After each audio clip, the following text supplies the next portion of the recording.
Elle m'a hurlé dessus pour du vinaigre balsamique devant des invités. C'est à ce moment-là que j'ai cessé de l'aimer. 6 mois plus tard, les papiers du divorce sous une salière. Moi, dans un avion pour Lisbonne. Elle s'est remariée vite. Un mariage dans un vignoble. Parfait jusqu'à ce que le toast d'un invité ne détruise tout. Alors elle m'a appelé en hurlant. J'étais à 4000 miles de là. Je respirais enfin. Mon nom est Raymond Cole. J'ai 54 ans. Et il y a 6 mois, j'ai fait quelque chose dont la plupart des hommes de mon âge ne font que fantasmer pendant leur trajet matinal. J'ai divorcé de ma femme de 28 ans, liquidé tout ce que je pouvais emporter dans 2 valises, et j'ai déménagé à Lisbonne, au Portugal. Pas de confrontation dramatique, pas de dispute à grands cris dans l'allée, juste les papiers du divorce sous une tasse à café, mes clés de maison dessus, et un mot qui disait « Tout est à toi ». Je suis parti. J'étais promoteur immobilier commercial à Denver. Je construisais des centres commerciaux, des complexes de bureaux, le genre de structures qui font que les villes se ressemblent d'un océan à l'autre. Bon argent, respect dans la communauté, une belle maison à Cherry Creek que ma femme Catherine avait décorée comme une page de magazine. De l'extérieur, nous semblions parfaits. De l'intérieur, j'ai tout fait. Catherine travaillait comme agent immobilier de luxe. Elle vendait des propriétés de plusieurs millions de dollars à des cadres de la tech et à des fortunes du pétrole. Et quelque part en chemin, elle a commencé à croire que notre vie devait correspondre au style de vie qu'elle vendait. Rien n'était jamais assez. Les comptoirs en granit devaient être remplacés par du marbre. Le marbre devait être italien. Le marbre italien devait provenir d'une carrière spécifique à Carrare que seules 3 personnes au Colorado connaissaient. J'ai arrêté de discuter vers la 23e année. J'ai commencé à dormir dans mon bureau vers la 26e. À la 28e année, j'ai réalisé que je vivais avec une étrangère qui se trouvait partager mon nom de famille et mon hypothèque. Nous avions 2 enfants. Olivia a 27 ans maintenant, elle travaille comme journaliste d'investigation à Chicago. D'une intelligence redoutable, elle a hérité de mon scepticisme et de la persévérance de sa mère. Elle avait percé à jour le jeu de Catherine des années avant que je ne trouve le courage de partir. Puis il y a Jason, 24 ans, jeune banquier d'affaires à New York. Un gamin intelligent, mais il a adhéré à la version de la réalité de sa mère. Il pensait que j'étais le problème. Froid, distant, émotionnellement indisponible. Tous les mots de Catherine sortant de sa bouche. La crise cardiaque est survenue 3 mois avant mon départ. Une petite, du genre qui ne vous tue pas, mais qui vous murmure à l'oreille que la prochaine pourrait le faire. Mon cardiologue a prononcé le mot « stress » 14 fois en un seul rendez-vous. Ce jour-là, en rentrant chez moi, j'ai regardé Catherine hurler dans son téléphone à propos de la mise en scène d'une propriété, et j'ai réalisé quelque chose. Je pourrais mourir dans cette maison et elle ne le remarquerait pas jusqu'à ce que quelqu'un lui fasse remarquer que mon corps bloquait son dressing. Alors, j'ai commencé à planifier. Silencieusement, méthodiquement, comme on planifie tout ce qui est important. J'ai passé 6 mois à tout restructurer. Mes actifs sont allés dans un trust familial avec Olivia comme administratrice. Les propriétés ont été refinancées, grevées de prêts dont Catherine n'a jamais soupçonné l'existence. Je me suis assuré que tout paraisse légitime sur le papier, parce que c'était légitime, juste stratégiquement arrangé. La maison, les voitures, les meubles, tout était à elle, ainsi que la dette qui garantissait le tout. Le matin de mon départ, Denver était encore dans l'obscurité. Je me suis conduit à l'aéroport, je me suis garé dans le parking longue durée, et je n'ai pas regardé en arrière. Le temps que Catherine se réveille et trouve mon mot, j'étais quelque part au-dessus de l'Atlantique, buvant un café d'avion infect, et ressentant quelque chose que je n'avais pas ressenti depuis des années. La paix. Maintenant, je me réveille au son des cloches d'église dans l'Alfama, je bois un expresso qui a vraiment du goût et je me promène le long du Tage en regardant les bateaux qui vont quelque part. Je peins mal. Je nage dans l'océan. J'ai appris assez de portugais pour commander du vin et m'excuser pour mon terrible portugais. Je n'ai pas parlé à Catherine depuis mon départ. Je n'ai pas regardé ses réseaux sociaux. Je n'ai pas posé de questions à nos amis communs. Je savais déjà comment ça se passerait. Elle ferait son deuil pendant 1 semaine, ragerait pendant 2, puis trouverait quelqu'un d'autre pour combler le vide. Et j'avais raison. J'ai divorcé et j'ai déménagé à l'étranger. Mon ex-femme a immédiatement épousé son nouveau mec. Je l'ai appris par un message de quelqu'un dont je me souvenais à peine, mais c'est une autre histoire. En ce moment, je suis assis sur mon balcon à Lisbonne, regardant le coucher de soleil transformer le fleuve en or liquide. Et je suis sur le point de vous raconter ce qui s'est passé lorsque la nouvelle vie parfaite de Catherine est entrée en collision avec le passé qu'elle a essayé d'effacer. La vie à Lisbonne avait un rythme dont j'avais oublié l'existence. Pas de réveil, pas de conférence téléphonique, pas la voix de Catherine tranchant le matin pour me demander pourquoi j'avais choisi la mauvaise marque de café bio. Juste moi, la brise de l'Atlantique, et une ville qui avait survécu au tremblement de terre et savait encore comment respirer. J'étais là depuis 4 mois quand un message est arrivé. J'étais à mon endroit habituel, un petit café du Bairro Alto, où le propriétaire, Manuel, avait cessé d'essayer de corriger ma prononciation et se contentait de sourire quand je commandais. Je dessinais la ligne des toits de l'autre côté de la rue, une activité que j'avais adoptée pour occuper mes mains, quand mon téléphone a vibré. Un message privé sur Instagram de Danny Ricker, un type que j'avais connu à l'université. On s'était perdu de vue à l'époque de l'administration Clinton. Sa photo de profil le montrait, les tempes grisonnantes, tenant un golden retriever, l'air satisfait de la vie. Le message était court. Salut Raymond, ça fait un bail. Je ne sais pas si ça t'intéresse, mais je pensais que tu devrais savoir. Catherine se marie. Le mois prochain. Mariage dans un vignoble à Napa. Un type nommé Kenneth Bradshaw. Il possède un tas de concessions automobiles. Je me suis dit que tu voudrais être prévenu. Prends soin de toi, mec. Je l'ai lu 2 fois. J'ai posé mon téléphone. J'ai pris mon expresso.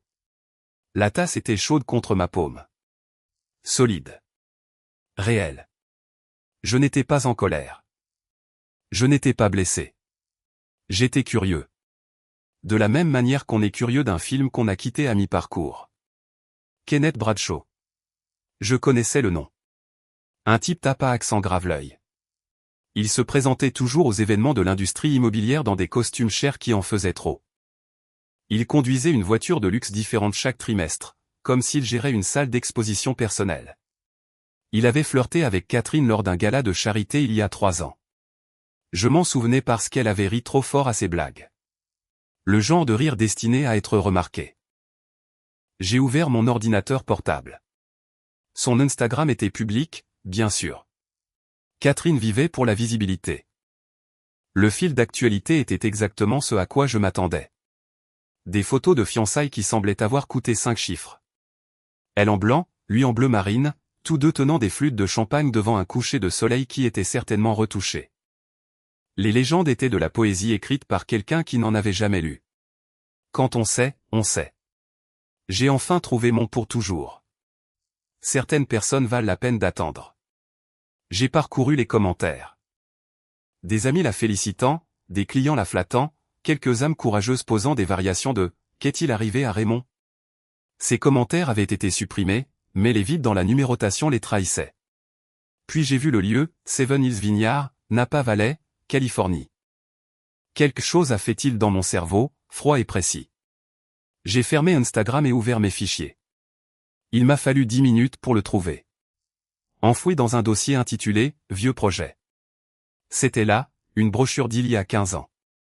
Opportunité d'investissement Seven Hills Vineyard. Catherine et moi y étions allés un week-end, à l'époque où nous passions encore des week-ends ensemble. Elle avait détesté. Elle disait que c'était trop calme, trop rustique, pas son style. J'ai feuilleté le PDF jusqu'à trouver la page dont je me souvenais. Section sur l'organisation d'événements, spécifications techniques. Et là, en petits caractères sous les notes d'ingénierie acoustique, les lieux extérieurs peuvent connaître un écho important. Système de sonorisation professionnel recommandé pour les discours et les toasts. Essai du matériel conseillé. Je me suis adossé à ma chaise. Manuel est passé avec plus de café. Je l'ai remercié dans un portugais terrible. Il a ri et m'a tapoté l'épaule. Le mariage était dans 3 semaines. Catherine épousait Kenneth Bradshaw dans un lieu dont l'acoustique pouvait porter un murmure à plus de 100 mètres. Et elle venait de le rendre public, avec les détails du lieu et un hashtag. J'ai ouvert mes contacts, trouvé un numéro que je n'avais pas utilisé depuis des années. Richard Pellité dirigeait une entreprise de traiteurs haut de gamme à San Francisco avant de prendre sa retraite à Soma. Je l'avais aidé à restructurer un accord qui avait sauvé son entreprise en 2015. Il m'avait dit que si j'avais besoin de quoi que ce soit, d'appeler. J'ai appelé. Il a décroché à la 3e sonnerie, sa voix chaude et surprise. Nous avons pris des nouvelles pendant 5 minutes. Puis je lui ai expliqué ce dont j'avais besoin. Pas grand-chose, juste une petite faveur, un nom ajouté à une liste de fournisseurs, un invité, casier vierge, une raison légitime d'être là. Richard est resté silencieux un moment, puis il a eu un rire bas et compréhensif. « Tu sais quoi, Raymond, a-t-il dit. Je pense que je peux t'aider avec ça. Considère que c'est fait. » Je l'ai remercié, j'ai raccroché, j'ai fini mon café. Le soleil se couchait sur le Tage, peignant tout en or et en orange. Je n'allais pas au mariage. Je n'en avais pas besoin. Mais j'allais m'assurer qu'il soit mémorable. Olivia m'a appelé 2 jours après avoir parlé à Richard. C'était le petit matin à Lisbonne, ce qui signifiait la fin de soirée à Chicago. Elle n'appelait jamais sans raison. Ma fille avait hérité de ma tendance à être économe de ses mots. « Papa », dit-elle quand j'ai décroché, sans salutation. J'ai vu l'Instagram de maman. Le mariage. Kenneth Bradshaw. Tu es au courant. Je suis sorti sur mon balcon, le téléphone collé à l'oreille. En bas, un musicien de rue installait son accordéon. Je sais. Et quoi? Et ça va? Sa voix s'adoucit légèrement, comme elle le faisait quand elle essayait de lire entre mes lignes. Je vais bien, chérie. Mieux que bien. Les choix de ta mère ne sont plus mon problème. Silence à l'autre bout du fil. Puis, Jason y va. Il est l'un des garçons d'honneur. Ça m'a arrêté. J'ai posé mon café. Il est quoi? Kenneth le lui a demandé personnellement. Maman a présenté ça comme un grand honneur. Famille recomposée, nouveau départ. Jason a tout gobé. Il pense que ça prouve que maman est passée à quelque chose de mieux. J'ai fermé les yeux. Mon fils, 24 ans, assez intelligent pour analyser les tendances du marché, mais aveugle aux manipulations de sa mère. Et toi? J'ai reçu une invitation. Très formelle, très Catherine. J'ai envoyé mes regrets. Elle fit une pause. Papa, j'ai fait quelques recherches. Les concessions de Kenneth Bradshaw. Quelque chose ne va pas. Ses déclarations financières sont propres, mais le schéma est mauvais. J'ai déjà vu ça quand j'enquêtais sur cette pyramide de Ponzi l'année dernière. C'est pour ça qu'Olivia était la meilleure journaliste d'investigation de Chicago. Elle voyait des schémas là où d'autres ne voyaient que du bruit. Que as-tu trouvé, ai-je demandé. Rien de concret pour l'instant. Mais son calendrier d'expansion ne correspond pas à ses rapports de revenus. Il a ouvert 3 nouveaux emplacements en 18 mois. Ça demande un capital sérieux. Ses lignes de crédit sont au maximum. Je pense qu'il utilise l'argent de nouveaux investisseurs pour payer d'anciennes dettes. Une structure pyramidale classique. Combien de temps avant que ça ne s'effondre? 3 mois, peut-être 4. Il y a aussi un procès qui se prépare. Un ancien associé qui l'accuse de fraude. C'est gardé secret, mais j'ai trouvé les documents judiciaires. J'ai regardé au loin. Un cargo se dirigeait vers l'Atlantique. Lent et délibéré. Est-ce que ta mère est au courant? Bien sûr que non. Elle voit les voitures, les propriétés, le style de vie. Elle ne regarde jamais sous le capot. La voix d'Olivia se durcit. Papa, Jason est lié à ça. Si Kenneth tombe publiquement, ça éclaboussera tous ceux qui lui sont associés. La banque de Jason n'appréciera pas que leur jeune analyste soit lié à une affaire de fraude. À quoi penses-tu? Je pense, dit-elle lentement, que quelqu'un devrait s'assurer que les bonnes informations fassent surface au bon moment. Avant que Jason ne s'enfonce davantage. J'ai souri. Ma fille, 27 ans, est déjà 3 coups d'avance.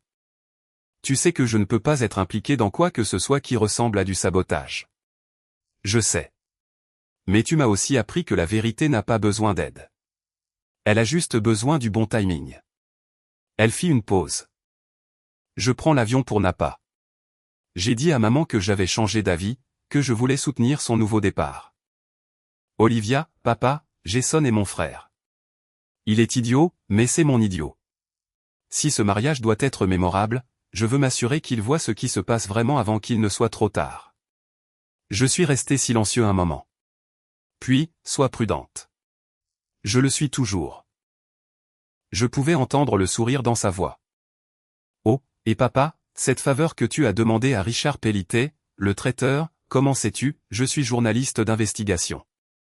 C'est littéralement mon travail. J'ai vu l'ajout à la liste des invités. Clark Widerby +1. Très subtil. Elle rit. J'aime bien. Old school, élégant. Je n'ai aucune idée de ce dont tu parles. Bien sûr que non. Je t'aime, papa. Je t'aime aussi, chérie. Après qu'elle eut raccroché, je suis resté longtemps assis sur mon balcon. Le musicien en bas a commencé à jouer quelque chose de mélancolique et de beau. Les touristes se sont arrêtés pour écouter. Le soleil a grimpé plus haut. Ma fille allait au mariage de sa mère, non pas pour célébrer, mais pour documenter. Et quelque part à Napa, un homme nommé Clark Widerby était sur le point de devenir l'invité le plus important que personne ne se souvenait d'avoir invité. Jason a appelé 3 jours avant le mariage. J'ai failli ne pas répondre. Nous ne nous étions pas parlé depuis mon départ. Il avait envoyé un email, court et froid, disant qu'il était déçu de la façon dont j'avais géré les choses. Pas de questions, pas de curiosité sur ma version des faits, juste un jugement enrobé des arguments de Catherine. Mais j'ai répondu. Papa. Sa voix était raide, formelle. La voix qu'il utilisait probablement avec ses clients. Jason. Un silence s'étendit entre nous comme un canyon. Finalement, il parla. Je t'appelle parce que je pense que tu devrais savoir. Je suis garçon d'honneur au mariage de maman. Kenneth me l'a demandé personnellement. Olivia l'a mentionné. Ah oui? Il semblait surpris. Elle vient aussi. Elle a changé d'avis à la dernière minute. J'ai pensé que peut-être je n'y suis pour rien. Ta sœur prend ses propres décisions. Plus de silence. Puis, Kenneth est un type bien, papa. Il a réussi. Il traite maman comme une reine. Il est tout ce qu'elle mérite. Les mots restèrent en suspens. Tout ce qu'elle mérite. Tout ce que je n'étais pas. J'ai ravalé ma première réponse et choisi mes mots avec soin. Je suis content que ta mère soit heureuse, dis-je. Vraiment? Le défi dans sa voix était clair. Parce qu'on dirait que tu as juste tout lâché. Que tu as tout abandonné, nous y compris. J'ai abandonné un mariage qui était en train de me tuer, Jason. Pas toi ni ta sœur. On ne dirait pas. Tu as laissé un mot sur le comptoir comme si tu démissionnais d'un boulot. Je me suis levé, j'ai commencé à faire les 100 pas. Ta mère et moi avons été ensemble pendant 28 ans. Pendant 23 de ces années, j'ai essayé d'être assez. D'atteindre des standards qui changeaient chaque fois que je m'en approchais. J'ai eu une crise cardiaque, Jason. Mineure. Mais réelle. Le médecin m'a dit que le stress allait finir ce que la génétique avait commencé. Alors, j'ai fait un choix. En fuyant? En me sauvant la vie. Ma voix était plus dure maintenant. Et si tu penses que c'est de la faiblesse, alors ta mère t'a bien appris. Il était silencieux. Je pouvais entendre le bruit de la circulation en arrière-plan. Le bruit de New York. Jason, dis-je, plus doucement maintenant. Je connais Kenneth. Pas bien, mais assez. Promets-moi juste quelque chose. Quand tu seras là-haut, à regarder ta mère se marier, fais attention. Pas à ce que les gens disent, mais à ce qu'ils ne disent pas. Qu'est-ce que ça veut dire? Ça veut dire que les meilleurs investisseurs posent des questions. Ils vérifient. Ils regardent les fondamentaux, pas seulement la performance. Je fis une pause. Tu es bon à ça. N'arrête pas de le faire juste parce que c'est la famille. Je n'ai pas besoin de conseils de carrière, papa. Je ne parle pas de ta carrière. Je parle de ton jugement. Je suis retourné sur le balcon. Kenneth Bradshaw a construit quelque chose d'impressionnant. Très impressionnant. Demande-toi comment il a fait. Demande-toi si les chiffres collent. Tu essaies d'empoisonner tout ça. J'essaie de te protéger. Il y a une différence. De quoi? D'être un dommage collatéral quand la performance ne correspond pas à la réalité. Jason resta silencieux un long moment. Puis, je dois y aller. Le dîner de répétition est dans quelques jours. Je dois préparer mon toast. Jason, au revoir, papa. La ligne a été coupée. J'ai posé mon téléphone, regardé Lisbonne. La ville se réveillait complètement maintenant, se remplissant de sons, de mouvements et de vie. Quelque part à New York, mon fils était en colère contre moi pour être parti. Quelque part à Chicago, ma fille faisait sa valise et se préparait à documenter un désastre. Et quelque part dans la Napa Valley, Catherine était sur le point d'épouser un homme dont l'empire était bâti sur des fondations qui commençaient déjà à se fissurer. J'ai repris mon téléphone. J'ai envoyé un seul texto à Olivia. Garde un œil sur ton frère. Sa réponse est arrivée immédiatement. Déjà fait. Le dîner de répétition a eu lieu sans moi, mais Olivia a envoyé des mises à jour comme si elle couvrait un flash info. Des textos courts, des observations cliniques, pas d'émotion, juste des faits. Arrivé. Catherine a l'air nerveuse. Kenneth surjoue. Le toast de Jason parlait de nouveau départ. Pas un mot sur toi. Clark Widerby vient de se présenter à Kenneth. A dit qu'il était un vieil ami de la famille. Kenneth a marché. Ce dernier texto m'a fait sourire. J'étais assis dans mon appartement à Lisbonne, buvant du Porto et regardant le trafic fluvial. L'image de Kenneth Bradshaw serrant la main d'un fantôme était satisfaisante d'une manière que je ne pouvais pas tout à fait articuler. Olivia a appelé 1 heure plus tard. Je pouvais entendre le bruit de fond, la musique et les conversations qui filtraient. Il est parfait, papa, dit-elle doucement. Je pouvais dire qu'elle était sortie. Clark, je veux dire. Milieu des années 70. On dirait le grand-père de quelqu'un. Il a toute cette histoire sur le fait de connaître la famille de Catherine de l'Est. Complètement fictif, mais il la vend magnifiquement. Je ne connais personne du nom de Clark Widerby, dis-je prudemment. Elle rit. C'est ça, bien sûr. Bref, Kenneth l'a présenté à Catherine. Elle a eu l'air confuse pendant environ 3 secondes, puis a juste souri et joué le jeu. Tu sais comment elle est. N'admets jamais qu'elle ne sait pas quelque chose. Et ton frère? La pause m'a tout dit. Il est à fond, papa. Il a fait son toast sur le fait que Kenneth représente tout ce qu'un vrai homme devrait être. Réussi, confiant, engagé. Le sous-entendu n'était pas subtil. Et toi? J'ai souri. J'ai applaudi et j'ai joué la fille qui soutient sa mère. Puis j'ai passé 20 minutes aux toilettes à consulter les registres publics sur mon téléphone. Les concessions de Kenneth ont demandé une prolongation pour le rapport trimestriel. Ce n'est jamais un bon signe. Son principal prêteur a réduit sa ligne de crédit le mois dernier. Et il y a un ancien associé qui est sur le point de déposer une plainte civile pour fraude. Je me suis redressé. Dans combien de temps? La date de dépôt est fixée à 2 semaines après le mariage, mais les documents préliminaires circulent déjà dans les cercles juridiques. Si la banque de Jason en entend parler avant le mariage, il pourrait commencer à poser des questions sur son jugement. Est-ce que Catherine sait tout ça? Tu plaisantes? Elle est trop occupée à planifier la chorégraphie de la réception. Elle a littéralement un planning indiquant à quel moment les gens sont censés pleurer pendant ses vœux. J'ai vu le document. Il est codé par couleur. Je pouvais l'imaginer parfaitement. Catherine transformant son mariage en une production. Chaque moment mis en scène pour un impact maximal. Et Clark? Quel est son rôle dans tout ça? Il fait un toast demain. Pendant la réception. Il a spécifiquement demandé une place, a dit quelque chose sur le fait d'honorer les vieilles amitiés et les nouveaux départs.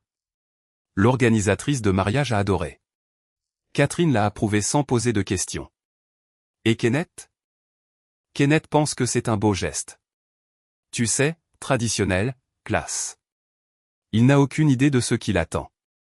La voix d'Olivia changea, devint plus sérieuse. Papa, qu'as-tu dit exactement à Clark de dire? Je ne lui ai rien dit de spécifique, j'ai juste suggéré qu'il parle avec son cœur, de la vérité, des fondations, de s'assurer que ce qui semble solide l'est vraiment. C'est magnifiquement vague. J'ai appris des meilleurs avocats d'affaires. Elle resta silencieuse un moment. Jason partage une chambre avec l'un des partenaires commerciaux de Kenneth, un type nommé Todd. Genre banquier d'investissement. Je les ai entendus parler d'une affaire qui a échoué le mois dernier. Kenneth avait besoin de capitaux rapidement. Todd a dit quelque chose à propos de comptabilité créative. Jason a réagi? Il en a ri. A dit que toutes les personnes qui réussissent repoussent les limites.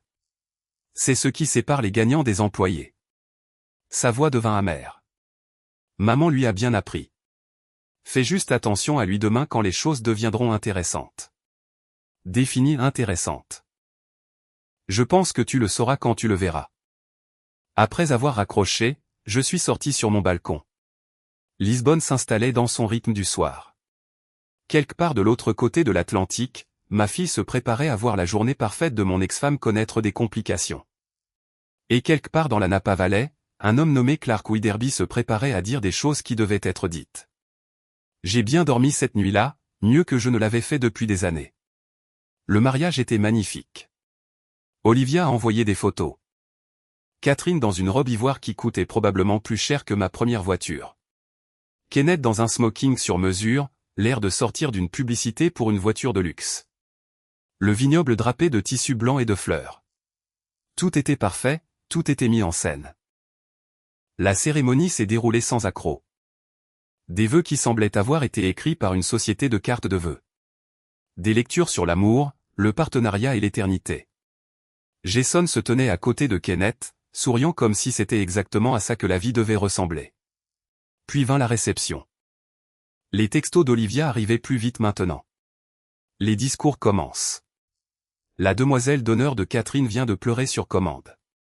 Le frère de Kenneth a fait une blague sur ses goûts de luxe. Tout le monde a ri. Jason est le suivant. Ça va être pénible.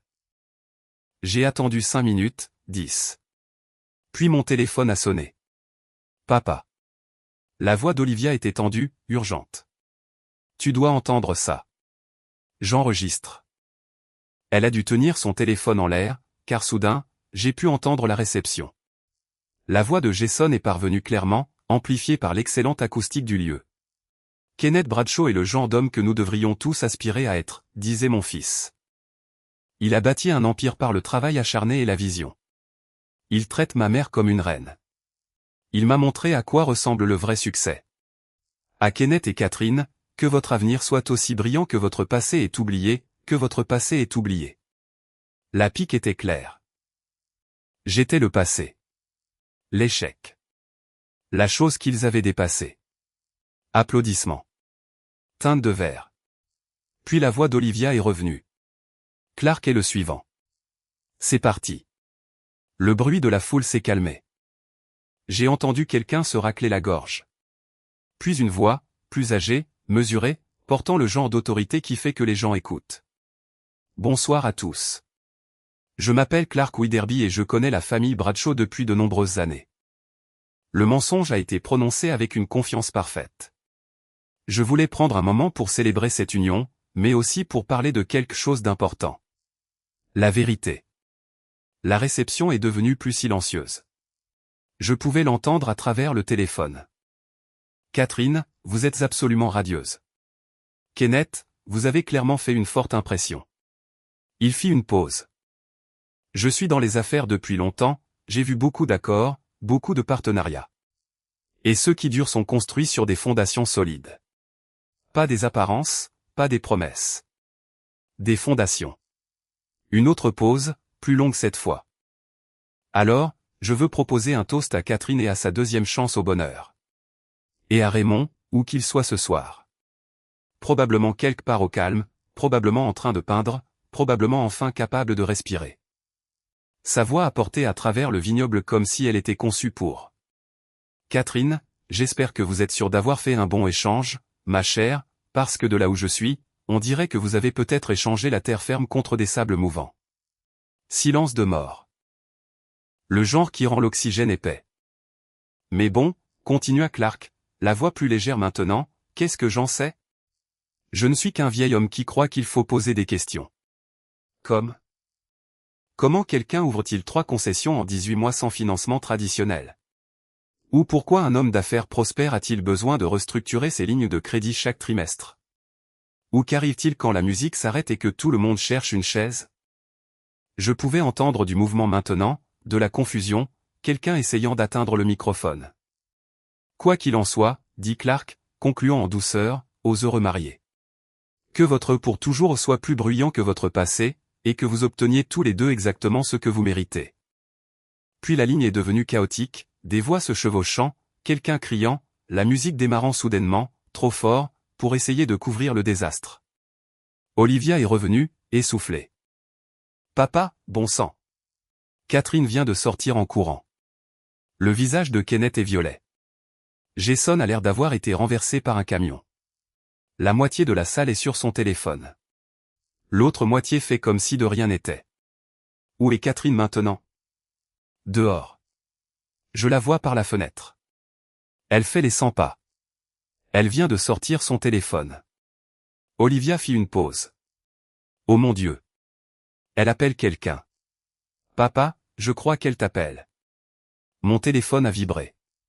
Le nom de Catherine a illuminé l'écran. Un numéro que j'avais supprimé mais que je reconnaissais encore. Je dois y aller, dis-je à Olivia. Papa, garde un œil sur ton frère. Il va avoir besoin de toi. J'ai changé d'appel. Catherine? Toi. Sa voix tremblait de rage. Tu as fait venir quelqu'un pour gâcher mon mariage. Tu as monté ça. Tu as placé cet homme. Je n'ai aucune idée de ce dont tu parles. Je suis au Portugal. Ne me mens pas. Ce discours, ces questions, c'était toi. Vraiment? Ou était-ce juste quelqu'un posant des questions qui auraient dû être posées il y a des mois? Elle respirait fort. Je pouvais l'imaginer, debout dans sa robe coûteuse, le maquillage parfait, son monde s'effondrant. Tu es un lâche, Raymond. Tu l'as toujours été. Tu n'as pas pu m'affronter toi-même, alors tu as envoyé un homme de main pour ruiner ma journée.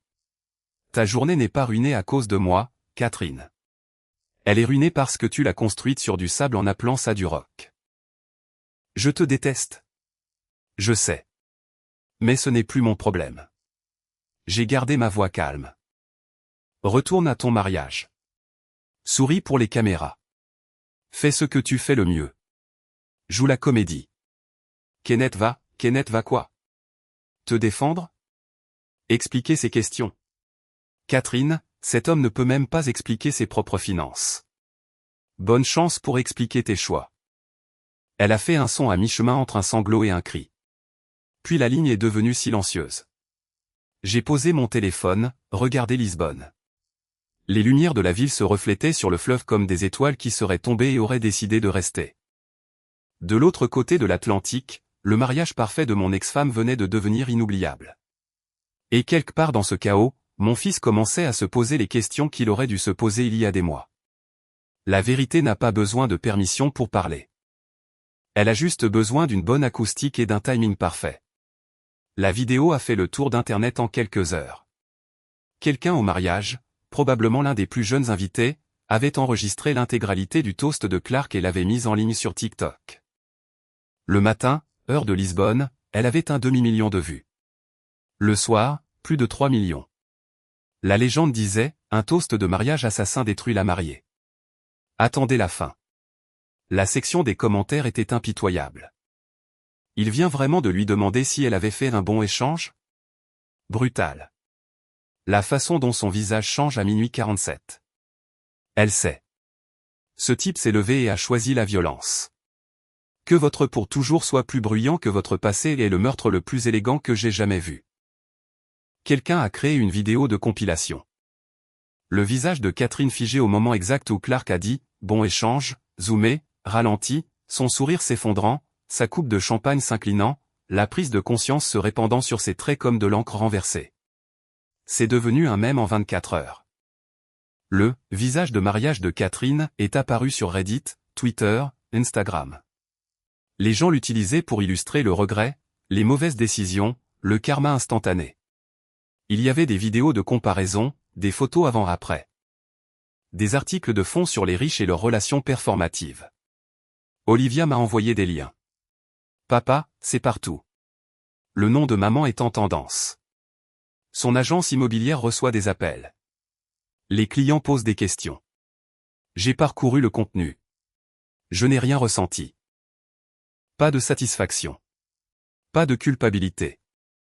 Juste l'observation distante des conséquences arrivant à l'heure. Puis Jason a appelé. Papa. Sa voix était différente. Plus petite. On doit parler. Je t'écoute. Les concessions de Kenneth font l'objet d'un audit. Le procès dont Clark a parlé, il a été déposé hier. Un ancien associé affirmant que Kenneth a utilisé l'argent des investisseurs pour couvrir ses dettes personnelles. Les banques gèlent ses actifs. Il fit une pause. Mon entreprise m'a convoqué, m'a posé des questions sur ma relation avec Kenneth.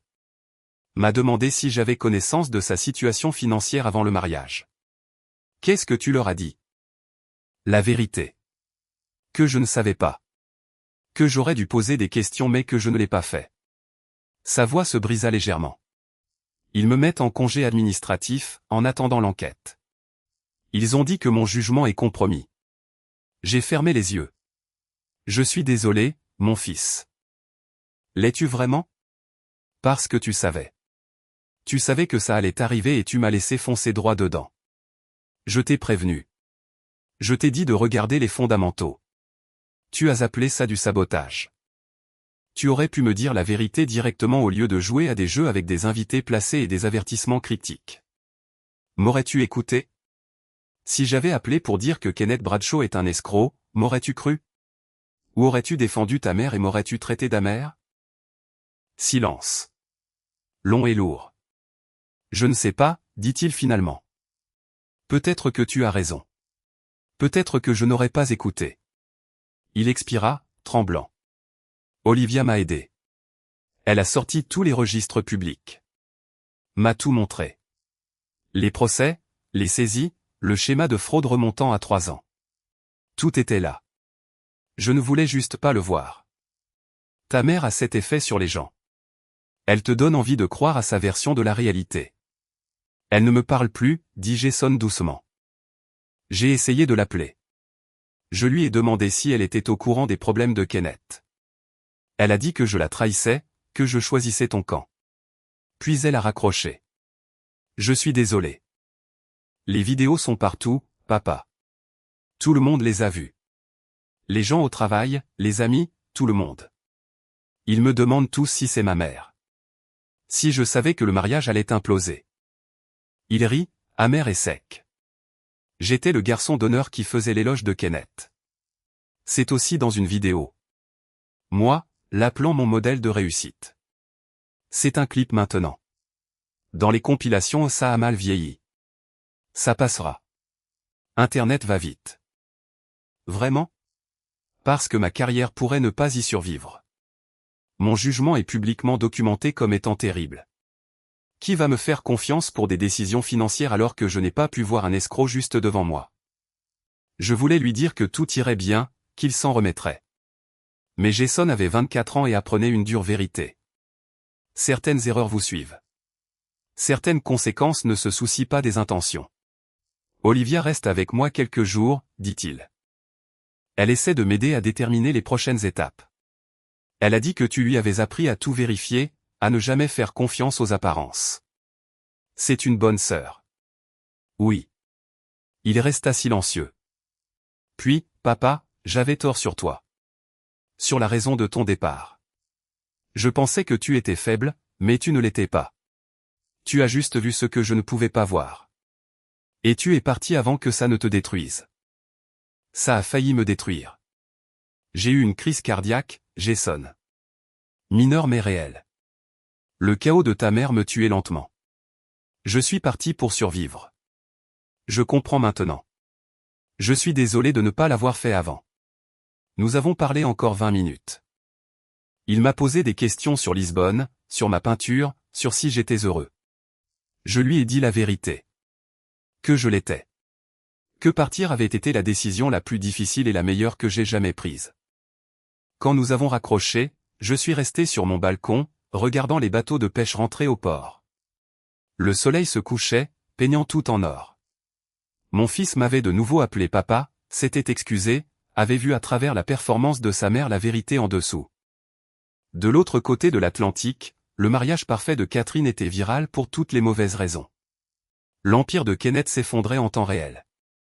Et mon fils apprenait que parfois, la chose la plus forte que vous puissiez faire est de vous éloigner des gens qui ne peuvent pas vous voir clairement. J'ai versé un verre de vin, l'élevé vers l'océan. À la vérité, dis-je à voix haute, et au courage de l'affronter. Les concessions de Kenneth Bradshaw ont déposé le bilan 3 semaines après le mariage. Le procès est devenu public. Fraude aux investisseurs, détournement de fonds, comptabilité créative qui faisait passer Enron pour des amateurs. La couverture médiatique a été étendue. Le nom de Catherine était dans chaque article. Épouse de l'homme d'affaires en disgrâce Kenneth Bradshaw. Agent immobilier de luxe marié à un suspect de fraude. Son agence lui a discrètement demandé de prendre un congé. Les appels des clients ont chuté de 70% en une semaine. Olivia m'a envoyé les documents judiciaires. Je les ai lus en buvant mon café du matin sur mon balcon. La maison que Catherine et Kenneth avaient achetée ensemble, 3 hypothèques dessus. Les voitures, louées à des taux qui suggéraient le désespoir. Les comptes joints, vidés par les créanciers dans les 48 heures suivant la déclaration de faillite. Tout ce que Catherine pensait avoir gagné en épousant Kenneth a disparu plus vite qu'il n'était apparu. Mon téléphone a sonné. Olivia. Papa, tu dois entendre ça. Je viens de raccrocher avec maman. Sa voix était tendue, contrôlée. Elle est poursuivie en justice. Les créanciers de Kenneth ont découvert qu'elle a reçu des cadeaux et des transferts pendant leur bref mariage. Ils affirment qu'elle était au courant de la fraude, qu'elle a bénéficié de l'argent volé aux investisseurs. Le savait-elle? Elle jure que non. Mais papa, les preuves sont accablantes. Kenneth lui a acheté une voiture 2 semaines avant le mariage. 40 000 $ en espèces d'un compte qui était financé par le capital des investisseurs. Légalement, elle est responsable. Combien demande-t-il? 280 000 $, plus les frais de justice. Olivia fit une pause. Elle ne les a pas. La maison que tu lui as laissée, tu te souviens de tous ces refinancements que tu as fait avant de partir? Ceux dont elle n'était pas au courant. Exactement. Il s'avère que la maison vaut moins que ce qui est dû. Elle ne peut pas la vendre sans subir une perte. Elle ne peut pas emprunter contre elle. Elle est piégée. Et Kenneth? Kenneth a disparu, littéralement. Ses avocats ne le trouvent pas. Il y a des spéculations. Il s'est enfui quelque part sans extradition. Le Brésil, peut-être. Ou le Costa Rica. Elle rit, d'un rire sec et bref. Maman l'a épousé il y a 6 mois. Maintenant, elle est seule avec ses dettes et une vidéo virale qui se lance chaque fois que quelqu'un tape son nom sur Google. T'a-t-elle demandé de l'aide? Elle a d'abord appelé Jason. Il lui a dit qu'il gérait sa propre crise de carrière à cause de son association avec Kenneth. Puis elle m'a appelé, m'a demandé si je pouvais lui prêter de l'argent. J'ai dit non. Comment l'a-t-elle pris? À peu près comme on pouvait s'y attendre. A dit que j'étais sans cœur. Que la famille est de la famille. Qu'elle m'avait mieux élevé que ça. La voix d'Olivia se durcit. Je lui ai dit qu'elle m'avait élevé pour vérifier les faits avant de prendre des décisions. Et qu'elle aurait dû vérifier Kenneth avant de l'épouser. Ça a dû bien passer. Elle a raccroché, puis m'a envoyé un texto disant que je suis comme toi. Froide, calculatrice, incapable d'amour véritable. Elle fit une pause. Je l'ai pris comme un compliment. J'ai souri malgré moi. Et ton frère? Mieux. Son entreprise l'a sorti du congé administratif après 2 semaines. Ils ont tout examiné, ont déterminé qu'il n'avait aucune connaissance réelle de la fraude de Kenneth. Mais papa. Sa réputation a pris un coup. Il a été réaffecté à une plus petite division. Moins de contact avec les clients, moins de visibilité. Il lui faudra des années pour regagner la confiance. Il y arrivera. Il est intelligent et résilient. Il l'est. Et il apprend. Il m'a appelé hier soir et m'a dit qu'il revoyait ses anciennes hypothèses sur toi et maman, qu'il réévaluait tout. Il a dit qu'il n'arrivait pas à croire à quel point il avait été aveugle. Nous voyons tout ce que nous voulons voir, jusqu'à ce que nous ne le puissions plus. Olivia resta silencieuse un moment. Puis, papa. Il y a autre chose. La vidéo virale. Elle est maintenant utilisée dans les écoles de commerce comme une étude de cas sur les échecs de la diligence raisonnable. Comment ne pas évaluer un partenaire? Le mariage de maman est littéralement enseigné comme un exemple de ce qui se passe quand on privilégie l'image à la substance. C'est malheureux. Vraiment? Parce que je pense que c'est la justice. Elle a passé des décennies à construire sa vie sur les apparences. Maintenant, tout le monde peut voir ce qui se passe quand les fondations ne sont pas réelles. Nous avons parlé encore 1 heure. Elle m'a parlé d'une nouvelle enquête sur laquelle elle travaillait, une fraude d'entreprise dans une start-up technologique. Elle a eu une prise de conscience. Elle a appelé ça « chercher les écarts entre ce que les gens prétendent et ce qu'ils peuvent prouver ». C'est toi qui m'as appris ça, a-t-elle dit. Toi et ta sortie silencieuse. Tu n'as pas fait de bruit, pas menacé, pas combattu. Tu t'es juste protégé, tu as tout documenté, et tu es parti. C'est ça, la vraie force. Après avoir raccroché, je suis resté assis à regarder le Tage. Un cargo se dirigeait vers l'Atlantique. Lent, stable, délibéré. Catherine avait perdu tout ce pourquoi elle m'avait échangé. Kenneth était parti. Sa carrière était endommagée, sa réputation détruite, ses finances en lambeaux. Et elle s'était fait tout ça à elle-même, en choisissant le clinquant plutôt que les fondations. Je ne me sentais pas victorieux. Je me sentais fatigué et reconnaissant. Reconnaissant d'être parti quand je l'ai fait. Reconnaissant que ma crise cardiaque ait été un avertissement plutôt qu'une fin. Reconnaissant pour la vie tranquille que j'avais bâtie sur un sol solide. Mon téléphone a vibré. Un texto de Jason. Je commence une thérapie la semaine prochaine. Olivia m'a recommandé quelqu'un. Je crois que j'ai besoin de comprendre pourquoi j'ai défendu maman si longtemps. Pourquoi je n'ai pas pu voir ce qui était juste devant moi. Merci d'avoir essayé de me prévenir même quand je ne voulais pas écouter. J'ai tapé en réponse, fier de toi, mon fils. Ça demande un vrai courage. Sa réponse a été immédiate. J'ai appris du meilleur. 8 mois après le mariage, les choses ont commencé à s'installer dans une nouvelle normalité. Kenneth Bradshaw a été inculpé de 17 chefs d'accusation de fraude aux investisseurs. Catherine a vendu la maison avec une perte importante, a emménagé dans un petit appartement dans un quartier qu'elle appelait autrefois « en transition ». Sa licence d'agent immobilier a été suspendue en attendant une enquête éthique.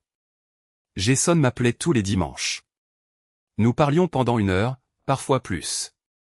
Il se reconstruisait lentement. Son entreprise l'a transféré dans une autre division, travaillant avec de plus petits clients, des affaires moins prestigieuses. Il m'a dit que c'était une leçon d'humilité, mais nécessaire. J'apprends à poser les questions que j'aurais dû poser il y a des années, a-t-il dit lors d'un appel. Pas seulement sur les finances, mais sur les gens, sur moi-même. C'est ça, grandir. C'est douloureux, mais je crois que j'en avais besoin. Il fit une pause. J'ai parlé à maman la semaine dernière. Elle m'a demandé si je pouvais l'aider avec son loyer. J'ai dit non. Comment tu t'es senti? Terriblement mal et parfaitement juste. Elle a passé toute mon enfance à m'apprendre que la famille signifie le sacrifice. Mais elle n'a jamais rien sacrifié elle-même. Elle s'attendait juste à ce que tout le monde porte son fardeau. Tu apprends à poser des limites. C'est important. Olivia m'aide avec ça. Elle a des limites aussi solides que les murs d'un château. Il rit. Elle a dit à maman sans détour, je ne suis pas ton plan de retraite ni ton animal de soutien émotionnel. Débrouille-toi. Ta sœur a toujours été directe. Oui. Et j'en suis reconnaissant maintenant. Il resta silencieux. Papa, je sors avec quelqu'un. Elle s'appelle Amy. C'est une enseignante. Rien de glamour, rien de tape à accent grave-l'œil. Elle est juste vraie. Quand je lui ai parlé du désastre du mariage, de ma mère, de tout, elle n'a pas jugé. Elle a juste demandé si j'en avais tiré des leçons. Une femme intelligente. Oui. Je pense qu'elle te plairait. Peut-être que quand tu visiteras les États-Unis, tu pourrais la rencontrer. J'aimerais beaucoup. Tu penses venir quand? En fait, je pensais venir à Lisbonne pour 1 semaine, si ça ne te dérange pas. Je veux voir où tu vis. Comprendre ce que tu as construit après être parti. Nous avons fixé des dates. Dans 3 mois, Jason viendrait pour 1 semaine. Nous explorerions la ville ensemble. Je lui montrerai le café où je dessine, la plage où je nage, la vie tranquille qui m'a sauvé. Olivia s'épanouissait. Son enquête sur la fraude d'entreprise a remporté des prix. Elle avait été promue 2 fois. Quand je lui ai dit que Jason venait, Elle a dit qu'elle essaierait de coordonner un voyage à la même période. Réunion de famille à Lisbonne, a-t-elle dit.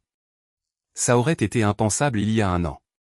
Beaucoup de choses étaient impensables il y a un an. C'est vrai. Papa, je dois te dire quelque chose. J'ai vu maman le mois dernier. Elle a l'air plus petite, en quelque sorte. Pas physiquement, juste diminuée. Elle a posé des questions sur toi. Si tu étais heureux. Qu'est-ce que tu lui as dit? La vérité. Que tu es en meilleure santé que tu ne l'as été depuis des décennies. Que tu peins, que tu nages et que tu as des amis. Que tu souris plus. Olivia fit une pause. Elle a pleuré. A dit qu'elle avait fait des choix terribles. Qu'elle aurait aimé écouter quand tu as demandé une thérapie. Le regret est un professeur sévère. Oui. Mais je n'ai pas pitié d'elle, papa. Elle a eu toutes les occasions de choisir différemment. Elle a choisi l'image. Elle a eu exactement ce qu'elle a construit. Catherine n'a jamais rappelé. Je la voyais occasionnellement sur les réseaux sociaux, des amis envoyaient encore des liens. Elle publiait sur les nouveaux départs et l'apprentissage de l'adversité. Les commentaires étaient pour la plupart vides. Quelques amis solidaires, surtout du silence. La vidéo virale a fini par perdre de sa popularité. De nouveaux scandales l'ont remplacée, mais elle était toujours là, permanente et consultable. Un monument numérique aux choix et aux conséquences. Mon cœur était solide. Mon cardiologue à Lisbonne a dit, quoi que vous fassiez, continuez. Peu de stress, de l'exercice régulier, du bon vin, une meilleure compagnie. Je peignais plus. Je m'améliorais.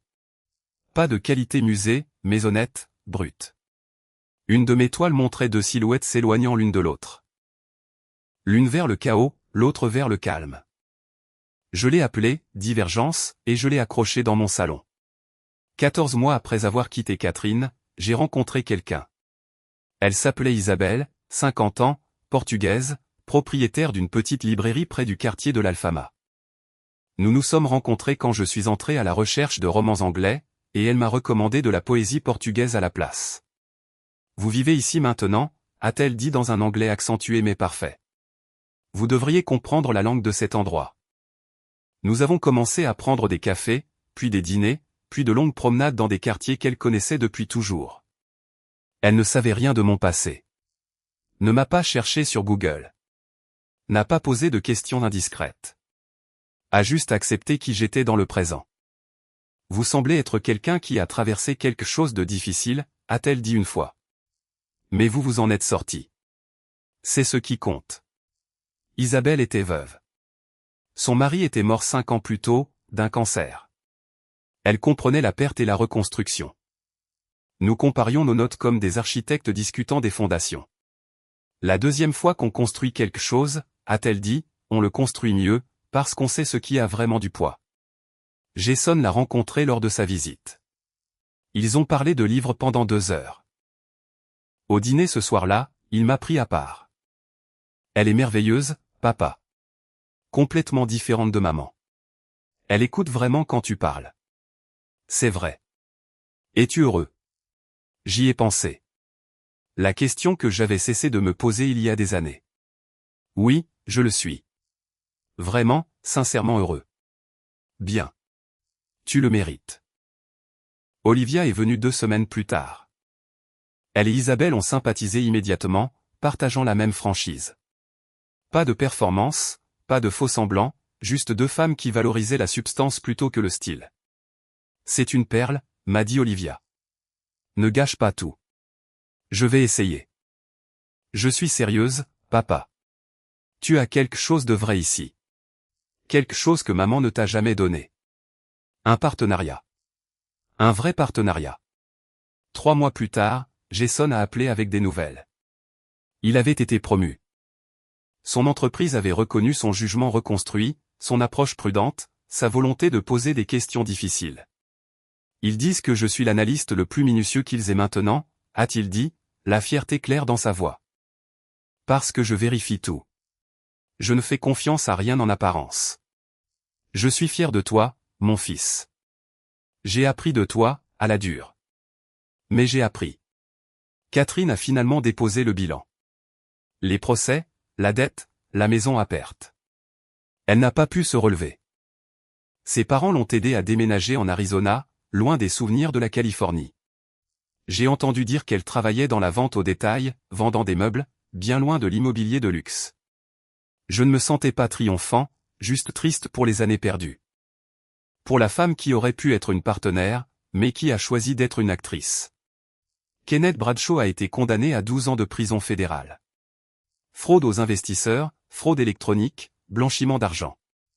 Les concessions ont été liquidées. Les victimes ont récupéré environ 30 centimes pour $1. Un soir, Isabelle et moi étions assis sur mon balcon. Le soleil se couchait sur le Tage, peignant tout dans des tons d'ambre et de rose. Elle lisait de la poésie portugaise à voix haute, traduisant des passages pour moi. Je dessinais son profil. « Tu sais ce que j'aime chez toi » a-t-elle dit soudainement. « Dis-moi. » Tu es présent. Complètement présent. Pas en train de jouer un rôle. Pas en train de planifier 3 coups d'avance. Juste ici. Il m'a fallu 54 ans pour apprendre ça. Mieux vaut tard que jamais. Elle a souri. Tes enfants reviendront-ils bientôt? Jason prévoit de passer Noël ici. Olivia viendra peut-être pour le Nouvel An. Ils veulent rencontrer tes enfants. Des familles recomposées à notre âge. Elle a ri. Ma mère aurait des choses à dire. Laisse-la dire. Nous construisons quelque chose de vrai. C'est tout ce qui compte. Elle a pris ma main. Nous sommes restés assis, regardant le fleuve passer de l'or à l'argent à mesure que le soleil disparaissait. Des bateaux passaient, se dirigeant vers le large. Des oiseaux de mer criaient. La ville s'installait dans son rythme du soir. J'ai pensé à l'homme que j'avais été. Stressé, étouffant, mourant lentement dans une belle maison avec une femme qui ne le voyait jamais. Cet homme me semblait être quelqu'un que j'avais connu en passant, mais que je n'avais jamais compris. Cet homme, assis sur un balcon à Lisbonne avec une femme qui connaissait son présent mieux que son passé, était quelqu'un pour qui je m'étais battu pour devenir.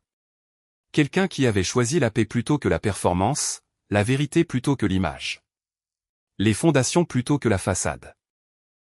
Mon téléphone a vibré. Un texto de Jason. Ami a dit oui. Nous sommes fiancés. Est-ce qu'on peut se marier à Lisbonne? Petit, vrai, juste les gens qui comptent. Toi et Isabelle, vous pourriez nous aider à organiser. J'ai montré le message à Isabelle. Elle a souri, les yeux brillants. Dis-lui oui, a-t-elle dit. Dis-lui que nous serions honorés. J'ai répondu, félicitations, mon fils. Lisbonne semble parfait. Nous le rendrons magnifique. Le bon genre de magnifique. Sa réponse est arrivée immédiatement. Merci, papa. Pour tout. Pour m'avoir montré à quoi ressemble la vraie force. Je t'aime. J'ai posé mon téléphone. J'ai regardé Isabelle, le fleuve, la ville que j'avais choisi d'appeler mon chez-moi. C'est bien, dis-je. Oui, acquiesça Isabelle. C'est très bien. Et pour la première fois depuis plus longtemps que je ne pouvais m'en souvenir, je n'attendais pas la prochaine catastrophe. Je ne planifiais pas de sortie. Je ne me préparais pas au chaos. Je vivais, simplement. Pleinement, honnêtement, sur un sol solide.